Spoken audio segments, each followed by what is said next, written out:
El sudor frío empapaba la frente de Elara mientras sus ojos, vidriosos y llenos de pánico, se aferraban a la imagen borrosa que se reflejaba en el charco de sangre.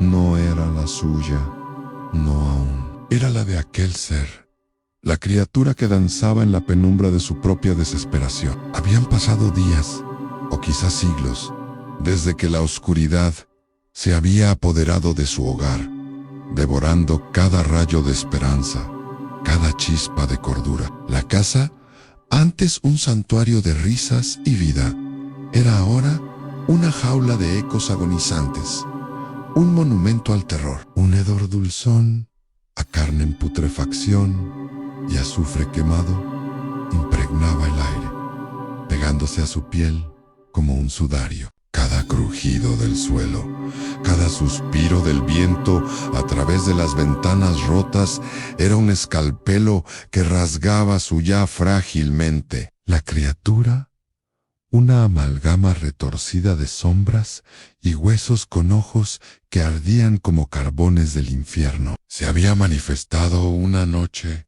cuando la luna estaba teñida de un rojo macabro y los aullidos de los perros se habían transformado en lamentos. No había sido una aparición sutil. El aire mismo se había desgarrado y una voz gutural que parecía provenir de las profundidades del aer de los sueños había pronunciado su nombre, encadenándola a un destino de tormento. Elara recordaba vagamente el ritual. Un pacto, una súplica desesperada a lo desconocido para salvar a su hermano moribundo. Había entregado algo más que su alma. Había ofrecido su voluntad, su fe, su misma humanidad. ¿Y el demonio de la agonía, como ahora lo llamaba en sus susurros febriles, había cumplido su parte del trato, arrancando a su hermano de las fauces de la muerte, solo para arrastrarlo a una existencia que Elara no le desearía ni a su peor enemigo? Ahora, su hermano era una marioneta, un cascarón vacío, cuyos ojos reflejaban la misma oscuridad, insondable, que los del demonio. Su piel, antes cálida y vibrante, estaba fría y grisácea, surcada por venas negras, que parecían pulsionar con una vida parasitaria.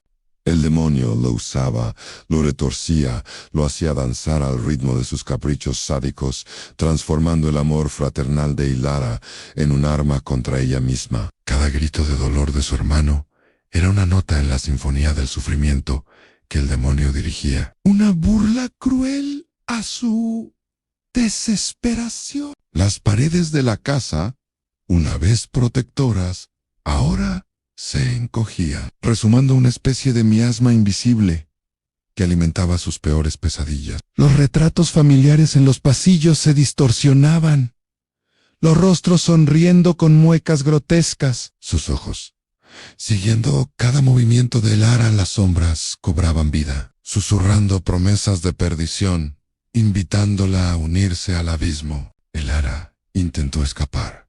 Lo había intentado una y otra vez, pero cada puerta cerrada la llevaba de vuelta al mismo corredor infernal. Cada ventana revelaba un paisaje desolador, donde los árboles retorcían sus ramas como garras y el cielo sangraba. El demonio no la quería muerta, la quería quebrada, reducida a la misma locura que devoraba a su hermano. Quería que presenciara la corrupción final, el momento en que su espíritu se doblegara por completo y se uniera a su macabra compañía. Una risa áspera, como el rasgueo de uñas sobre una pizarra, llenó la habitación. El demonio se acercó, su figura serpentina, proyectando una sombra gigantesca que devoró la poca luz.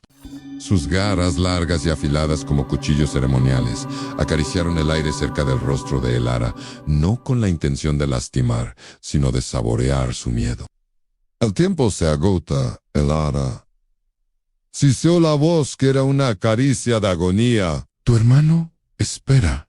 Él ansía liberarse de esta existencia. Y tú eres la clave. Elara sabía lo que significaba. El demonio no solo quería su alma, sino también su voluntad libre, su capacidad de elegir. Quería que ella, por su propia elección, se entregara a la oscuridad, que se convirtiera en un reflejo de su propia desesperación, que por amor o por la locura que la consumía, rompiera el último lazo con la luz. Las sombras se arremolinaron, formando un torbellino alrededor de su hermano, que comenzó a emitir un gemido largo y gutural, un lamento que helaba la sangre. Alara sintió como su propio corazón se desgarraba, la última fibra de resistencia cediendo. Sus ojos se encontraron con los de su hermano, vacíos, suplicantes. Y en ese instante, en medio de la podredumbre y la desesperación, Alara supo que el verdadero horror no era la muerte, sino la eternidad de un tormento compartido, un purgatorio de carne y alma del que no había escape. La mano del demonio se extendió una invitación a la perdición, y Alara sintió que el abismo la llamaba, no solo desde fuera, sino desde lo más profundo de su propio ser. Alara ya no se aferraba al suelo. Sus rodillas, raspadas y sangrantes, eran solo un detalle menor en la geometría del infierno que se abría ante ella. La mano del demonio de la agonía no era una invitación, sino una extensión de su propia desesperación. Una garra que se aprestaba a desgarrar los últimos jirones de su cordura. En los ojos vacíos de su hermano, Alara no vio súplica, sino el reflejo de un abismo que la llamaba, no con una voz, sino con una resonancia silente que se incrustaba en sus huesos. La risa del demonio se hizo un rugido, una carcajada que parecía desquebrajar los cimientos mismos de la realidad. Las sombras se arremolinaron con una violencia inusitada. No solo alrededor de su hermano, sino ahora envolviendo también a Alara, tejiendo un capullo de penumbra y terror. El gemido de su hermano, que antes era un lamento, se transformó en un silencio ensordecedor, un vacío que tragaba la luz y el sonido, dejando solo la palpitación del miedo puro. No hubo elección, no realmente. Alara extendió su mano, no para unirse al demonio, sino para alcanzar a su hermano, para aferrarse a la última conexión con lo que una vez fue humano. Pero antes de que sus dedos pudieran rozar la piel fría y grisácea, una fuerza invisible la arrastró, no hacia el demonio, sino hacia el corazón de la oscuridad. Fue entonces cuando el demonio habló, y su voz no era la de la agonía, sino la de la victoria. Bienvenida.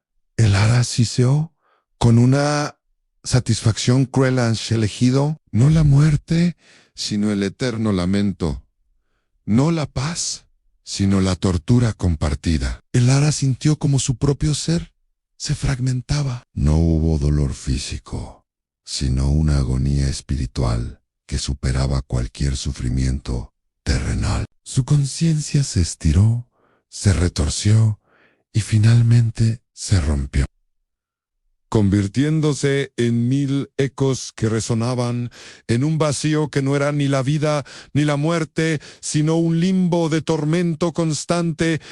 Ella ya no era Alara, era un fragmento de su propia pesadilla, condenada a revivir una y otra vez el momento de su entrega. La visión de su hermano, convertido en un títere, y la risa victoriosa del demonio. La casa, que antes era una jaula, se convirtió en un laberinto infinito de su propia mente fragmentada. Las paredes ya no estaban hechas de ladrillo, sino de sus miedos más profundos. Los retratos familiares no solo se distorsionaban, sino que ahora cobraban vida. Los rostros de sus seres queridos, gritando en un silencio perpetuo, acusándola de su destino. El olor a putrefacción y azufre era ahora el aire que respiraba, la esencia de su propia condena y su hermano. Su hermano no había sido liberado.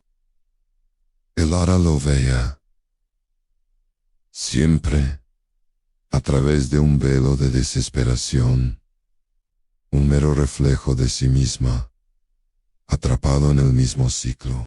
Pero había un giro, un detalle aún más diabólico en él.